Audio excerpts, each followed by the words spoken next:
ನಮಸ್ತೆ ಸ್ನೇಹಿತರೆ, ನನ್ನ ಚಂದ್ರಕಲಾ ಚಾನಲ್ಗೆ ಸ್ವಾಗತ. ಇವತ್ತು ನಾನು ಬೆಂಡೆಕಾಯಿ ಗೊಜ್ಜು ಮಾಡ್ತಾಯಿದ್ದೀನಿ. ಹೇಗೆ ಮಾಡೋದಂತ ಹೇಳ್ತೀನಿ. ಅದಕ್ಕೆ ಮಸಾಲೆ ಪೇಸ್ಟ್ ಮಾಡೋಕ್ಕೆ, ಗ್ರೈಂಡ್ ಮಾಡೋಕ್ಕೆ ಏನೇನು ಇಂಗ್ರೀಡಿಯೆಂಟ್ಸ್ ಬೇಕು ಅಂತ ಹೇಳ್ತಾ ಇದ್ದೀನಿ. ನೋಡಿ, ಇಲ್ಲಿ ಇದು ಬಿಳಿ ಎಳ್ಳು ಹುರಿದಿರೋದು, ಇದು ಕಡಲೆ, ಇದು ಬ್ಯಾಡಗಿ ಮೆಣಸಿನ್ಕಾಯಿ, ಗುಂಟೂರು ಮೆಣಸಿನ್ಕಾಯಿ ಎರಡೂ ತೊಗೊಂಡಿದ್ದೀನಿ. ಬ್ಯಾಡಗಿ 4, ಗುಂಟೂರು 3, 7 ಮೆಣಸಿನ್ಕಾಯಿ ಇದೆ. ಮತ್ತು ತೆಂಗಿನ ತುರಿ, ಸ್ವಲ್ಪ ಸಾಸಿವೆ ಮತ್ತು ಹಿಂಗು ಬೇಕಾಗುತ್ತೆ. ಹಿಂಗು ಮತ್ತು ಒಂದು ಸ್ವಲ್ಪ ಚಿಟಿಕೆ ಅರಿಶಿನ. ಇದಿಷ್ಟನ್ನು ನಾವು ಪೇಸ್ಟ್ ಮಾಡ್ಕೋಬೇಕಾಗತ್ತೆ. ಮತ್ತು ಬೆಂಡೆಕಾಯಿ ನೋಡಿ, ಚೆನ್ನಾಗಿ ತೊಳೆದು ಒರೆಸಿ ಸಣ್ಣಗೆ ಹೆಚ್ಚಿಟ್ಕೊಂಡಿದ್ದೀನಿ. ಇದನ್ನು ಫ್ರೈ ಮಾಡಬೇಕಾಗತ್ತೆ. ಅದಕ್ಕೆ ಮುಂಚೆ ನಾವಿವಾಗ ಮಸಾಲೆನ ಪೇಸ್ಟ್ ಮಾಡೋಣ.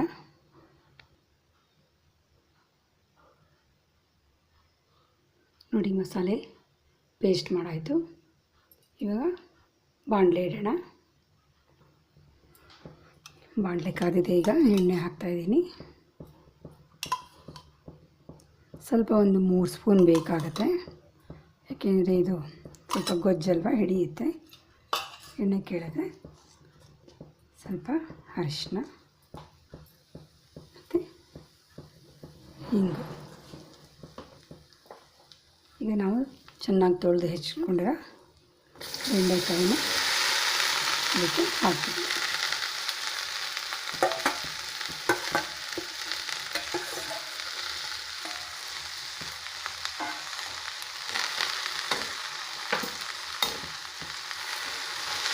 ಹಾಕಿಬಿಟ್ಟು ಫ್ರೈ ಮಾಡಬೇಕು.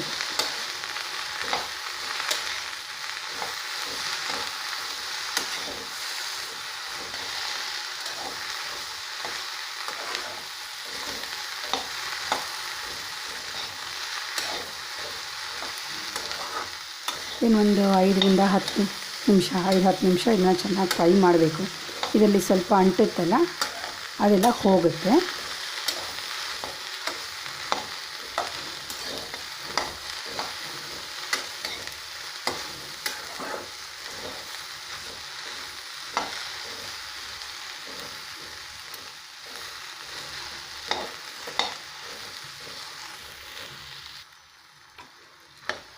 ನೋಡಿ, ಇವಾಗ ಹುರಿದಿದ್ದಾಗಿದೆ. ಇದನ್ನು ಇದು ಸ್ವಲ್ಪ ಅಂಟೋದಿರುತ್ತಲ್ಲ, ಅದು ಕಮ್ಮಿ ಆಗೋಕ್ಕೋಸ್ಕರ ಸ್ವಲ್ಪ ಟೊಮೆಟೊ ಹಾಕಬೇಕು.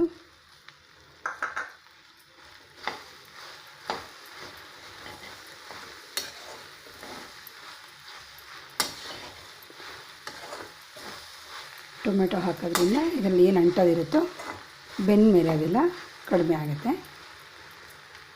ಇದನ್ನು ಹಾಕ್ಬಿಟ್ಟು ಪ್ಲೇಟ್ನ ಮುಚ್ಚಿಬಿಟ್ಟು ಒಂದು 5 ನಿಮಿಷ ಬೇಯಕ್ಕೆ ಬಿಡಬೇಕು. ಮಸಾಲೆ ಬೆಂದಿದೆಯಾ ನೋಡೋಣ. ಸ್ವಲ್ಪ ಆಗಲೇ ಇಟ್ಟಿದ್ದು.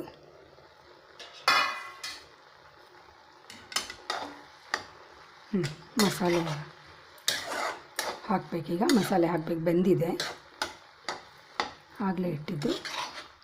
ಫುಲ್ ಬೆಂಡೆಕಾಯಿ ಮತ್ತು ಟೊಮೆಟೊ ಪೂರ್ತಿ ಬೆಂದಿದೆ. ಇವಾಗ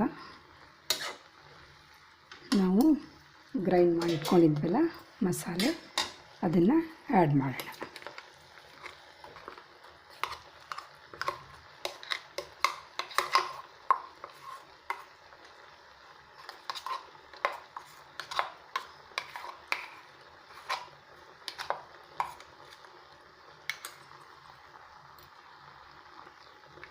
ಇದಕ್ಕೆ ಸ್ವಲ್ಪ ನೀರು ಹಾಕ್ಬಿಟ್ಟು ಇಲ್ಲಿ ಹಾಕ್ಬಿಡೋಣ. ಇಲ್ಲದೇ ಇದ್ದರೆ ವೇಸ್ಟ್ ಆಗುತ್ತೆ. ಚೆನ್ನಾಗಿ ಇದನ್ನ ಮಿಕ್ಸ್ ಮಾಡಬೇಕು.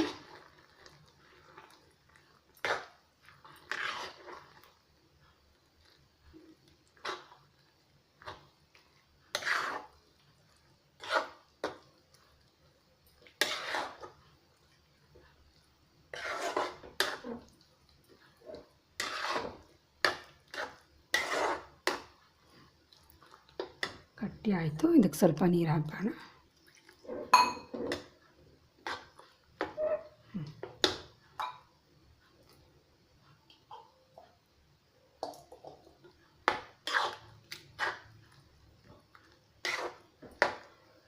ಇದು ಕುದಿಬೇಕಾಗತ್ತೆ. ಫುಲ್ ಮಿಕ್ಸ್ ಆಗಿದೆ ಇವಾಗ ಕ್ಲೀನಾಗಿ. ಇದಕ್ಕೆ ರುಚಿಗೆ ತಕ್ಕಷ್ಟು ಉಪ್ಪು,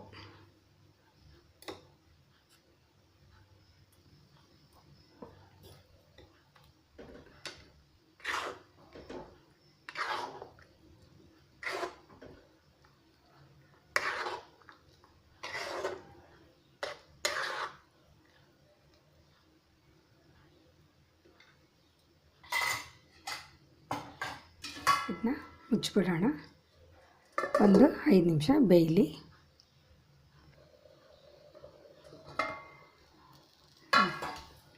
ಕುದೀತಾ ಇದೆ.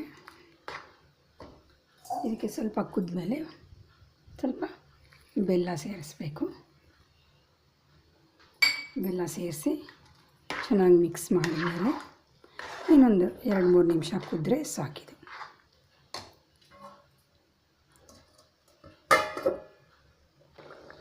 ಬೆಂದಿದೆಯಾ ನೋಡೋಣ, ಕುದ್ದಿದೆಯಾ ಫುಲ್ಲು, ಎಲ್ಲ ಬೆಂದಿರಬೇಕು.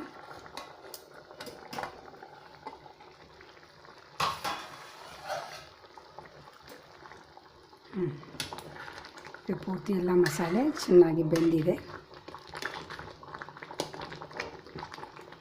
ಇವಾಗ ಇದಕ್ಕೆ ನಾನು ಕರಿಬೇವಿನ ಸೊಪ್ಪು ಹಾಕ್ತಾಯಿದ್ದೀನಿ.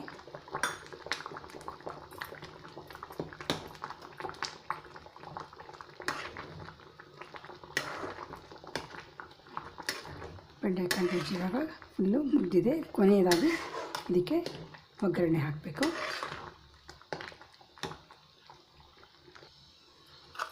ಒಗ್ಗರಣೆಗೆ ಸ್ವಲ್ಪ ಎಣ್ಣೆ ಹಾಕಬೇಕು. ಸಾಸಿವೆ, ಇಂಗು ಮತ್ತು ಒಂದೆರಡು ಬ್ಯಾಡಗಿ ಮೆಣಸಿನ್ಕಾಯಿ.